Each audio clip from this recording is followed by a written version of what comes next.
What's going on, guys? It's your boy YNDXCJ, and this is the first time seeing my channel and in my videos. I make gaming related content to try to bring a positivity to you. In today's video, we're going to be doing that through some Battlefield 2042 news. If you guys have noticed, yesterday EA Dice Battlefield released a briefing on their website for Battlefield 2042, and there's some new snippets in there that I like to cover and talk to you guys about. This is kind of a new style of video that I'm trying to create and trying to work on doing. So if I miss anything important or you see something that you want to talk about, be sure to comment down below. And if you find this video helpful at all, please be sure to leave it a like. But without further ado, let's get right into the content.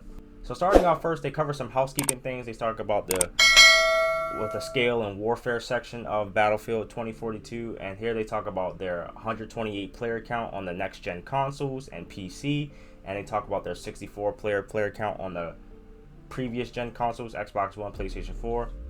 Then they go into the multiplayer experiences, and here they talk about bringing back Conquest and Breakthrough, making their return. And I think these are the only two game modes confirmed so far at this point. And then when in the midst of them talking about Conquest, they go over how Conquest works. And for anyone new, Conquest works where two teams fight to control various points on the map in order to reduce the enemy's tickets basically down to 0. And here everyone's been talking about the new sort of style that they're going to achieve with the new Conquest format on these maps, and they give us a snippet of a picture down below. It's not an end game map representation, but it's a demonstration for how the new capture points are going to work in Battlefield 2042.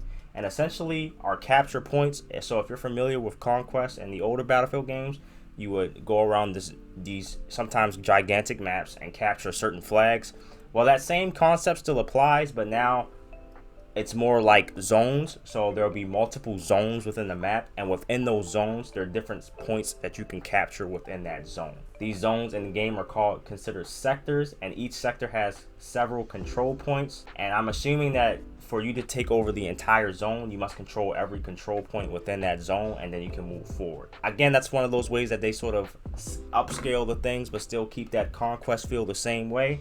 And I'm excited to see how it is. The snippet down below that they give us is actually really cool. Like, it kind of shows the scale of both the maps and how the game mode is going to work. And we're going to really have to see how it plays out. I mean, granted, with 128 players, there's a lot more ground for people to cover. So it makes a lot of sense for them to expand the mode like this. But I can't really wait to get some hands-on experience with how these zones and how these capture points are going to work. And then moving on from talking about Conquest and Breakthrough, they also talk about how they're going to be adding AI to the games. And these AIs are going to fill multiple roles. Most importantly, in multiplayer, they're going to fill the roles of filling up servers for empty slots. So for slots that don't have active user players in it, those are going to be filled up with bots to ensure that the matches remain full. And this is really good, one, because you know there's regions in the world where some people don't have a lot of players, or there's just some servers are empty, and this way ensures that you're always going to have something to go against or someone to go against. And then obviously when those players start to come in, those bots will be filtered out with those players. But on top of that, the bots will also be useful in a co-op mode where you and up to 3 friends can fight alone with some AI soldiers against some AI soldiers and with some AI soldiers, or you can run into a solo and just run it with some AI peoples. You know, if you want to test some things out, if you got your own sort of battlefield that you can work out with just you and a whole bunch of AIs. And I find that pretty cool. You know, like I'm very interested to see how the AIs are going to work. You know, like, is it going to be like just foot soldiers running around shooting each other? Are they going to be able to use vehicles and stuff? Like, this is just speculation at this point. They didn't really go into any detail about that. They're just telling us that they're going to be here and they're going to fill up the servers. But to the extent of what they can do and what they can't do, I'm very excited to see for myself. Moving on from the AI soldier portion, they go into the specialist portion. And now, if you're not familiar with the specialist portion, this is kind of where the meat of the information that I wanted to talk about really comes into play at. So in the universe of Battlefield 2042, both the United States and Russia are once again on the brink of war as nations struggle over resources. As entire countries collapse, people find themselves with no nation to call home. These nomads are known as non-patriot or NOPADs, a diverse group of people who have bound together in various clusters around the globe in order to survive in a new turbulent world. In Battlefield 2042, you play as a non-patriotic soldier with unique skills who've taken up arms to secure dwindling resources such as food, water, and energy. They are known as specialists, tasked with tracking intel supplies and carrying out military missions that serve no patent geopolitical interests. Each of these unique specialists have their own specialty and trait that you can use to give yourself the advantage in combat. Specialists also mark a change from loadouts of previous Battlefield games. Each specialist now has a specialty and trait that ties into the class of either assault, engineer, recon, or support. These specialties and traits are unique to the representative specialist, which now you can fully customize your loadout to your liking. Now from this is kind of what I wanted to talk about the most, about the departure from the standard assault, support, recon, and engineer, because now you have these sort of like specialized soldiers that you play as. And I talked about this in my Road to Battlefield video, where I didn't know if like the specialists were going to be like a certain thing that only certain people got, or if they were going to replace like the standard foot soldier. And here it looks like they're going to replace the standard foot soldier, and everyone's going to be able to play as one, but everyone's going to be sort of different in their own way. One, because each specialist has their own trait and ability, which they kind of show off a little bit later that we're going to talk about. But on top of that, they also changed how the weapon loadout works. So everyone gets a primary weapon and a secondary weapon. But on top of that, you get an equipment, which is an item that anyone can use, such as medical crates or supply crates. And I wonder how much more equipment we're going to be able to use exposed to us. Then on top of that, we also have the use of grenades or throwables, such as frags or incendiary grenades. So they go on to say that class type will no longer restrict what weapons, equipment, or throwables you can equip, offering you more flexibility than ever before in a series when it comes to loadouts. You can also save these custom loadouts and select them from any specialist you like to play with. Now this is interesting because it kind of goes into that Battlefield 4 era of things, where even if you were a recon soldier, you didn't necessarily have to use a sniper, or if you were a support character, you didn't necessarily have to use an LMG. But they said they're even throwing those restrictions off, so it kind of seems open-ended here. And I've been seeing a couple things going around the community on how open-ended this may be, in terms of like recon characters having RPGs and ammo boxes, and that's very warranted, I'd say, because it looks like here they're just throwing the shackles off, and it's kind of just like up to you, which is good because they're giving the players a lot of agency, and it really opens up the play space, because in past Battlefield games you were pretty much restricted to the weapons you could use and the equipment you got. Especially in Battlefield 5, they toned it down a little bit from the Battlefield 4 games to Battlefield 5, but here it looks like they're going more in that Battlefield 4 direction, where it's a lot more freedom of choice, and even going a little bit past that. So I'm interested to see how that works out. Also noted here, when they talk about the specialists, we're going to be having 10 specialists available at launch. Seems like a fair amount at launch, but I can definitely see a lot of people just blowing through those specialists really fast and wanting more. So I want to know, I hope we get to know sometime soon what's the consistency going to look like on how many specialists we get per season, per DLC drop, whatever they decide to go in. Remember guys, I'm just like you, I'm kind of starting off new here, so I'm getting it as fast as I can. I'm trying to get it out to you guys. So the first specialist that they talk about here is Webster McKay, and he's a specialist that falls into the assault class. His specialty is the grappling hook, and we also see this in the Battlefield 2042 trailer. We see a quick glimpse of someone using the grappling hook, which we can obviously assume now is Webster McKay. And the trait here that he also has is nimble. And the trait description for nimble says that it prevents a movement penalty when aiming down sights or ziplining. You probably won't get that reduction in movement speed, and you'll be a lot more quicker to do certain things than other players, which I wonder how big or small that's going to play in. That's another thing that I'm kind of wary of, and how big are these traits really going to help you and when it comes to combat and things like that. I guess only time will tell, but again, another concern that I have. Then they also show a recon specialist here, Wickus, aka Casper Van Delay. I'm sorry if I butchered the hell out of that. He comes with a OVP recon drone and the trait movement sensor. And what it says here is that his recon drone can designate targets for lock-on weapons, spot nearby enemies, and detonate EMP blasts. So a little bit of crypto action there for all my Apex fans. And then his trait movement sensor alerts him about approaching enemies both when on the ground or piloting his recon drone.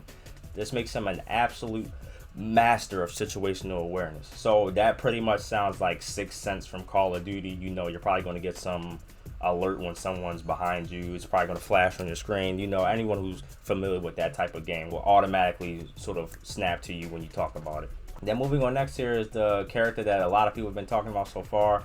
Our support specialist here, Maria Falk, and her specialty gadget is the S21 Seriette pistol, and her trait is Combat Surgeon. Here it says her pistol can fire a syringe that can heal or revive friendlies at range and with increased speed or damage foes. So I didn't really know that.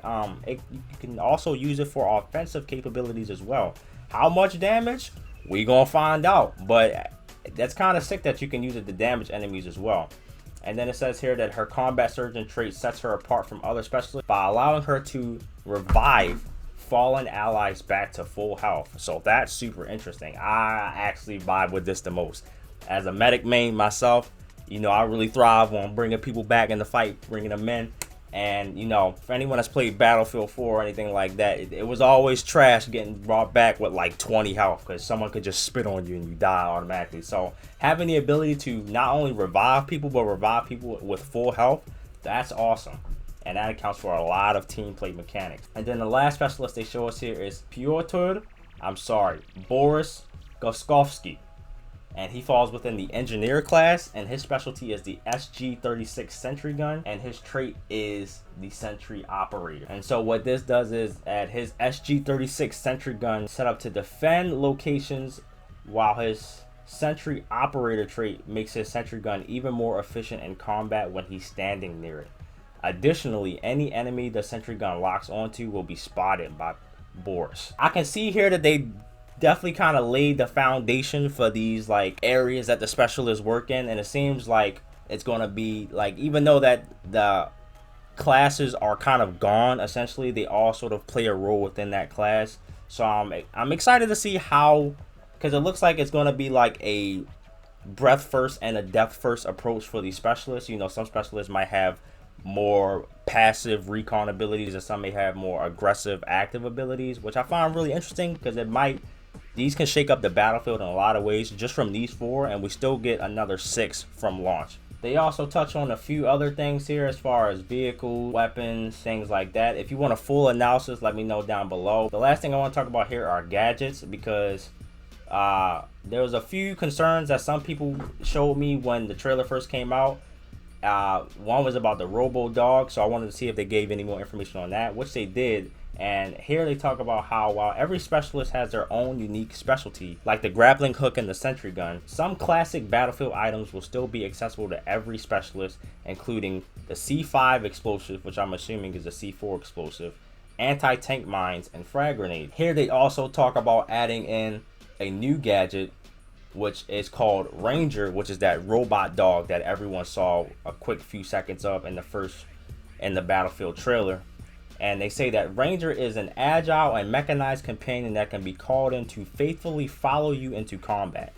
Now, when they say follow, are they going to treat it like you know how Riley was in Call of Duty Ghosts? Like if you call it in, it's going to stick by you? Or is it just going to be like something that just sort of roams the map and freely kills as it wants to? I'm kind of hoping it kind of just follows you and stick with you until it takes too much damage and it dies, but we can only tell right now, and this is only speculation. And then finally, the last thing I want to talk about here is their live service. They say here that they're enhancing the Battlefield experience through seasons that will continue to build the world of Battlefield 2042. Each season lasting for about 3 months. Every season will come with a new free and paid battle pass, because every game has to have a battle pass now, delivering new content to chase after. This also means everyone can progress towards earning all the content that impacts direct gameplay, such as specialists through natural play. In our first year of live service, we will deliver 4 seasons with 4 battle passes, 4 specialists, along with more fresh content. So again, that answers the question that I brought up earlier about how often do they plan on adding new specialists, and it seems like we're going to get a specialist about every 3 months, which it might be enough given the stuff that they're adding on top of that, but we also have to see.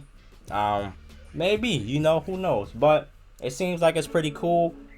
There's a few more things that they talked about here, but that was the main stuff that I wanted to cover in this video. If you want me to talk about some more things, definitely leave a like on the video. Leave a comment down below on what you're excited for, or what's some questions that you have. And if you want more Battlefield and gaming content like this, then be sure to hit that big red subscribe button down below. It's been your boy WandyXCJ. I'll catch you guys in the next video.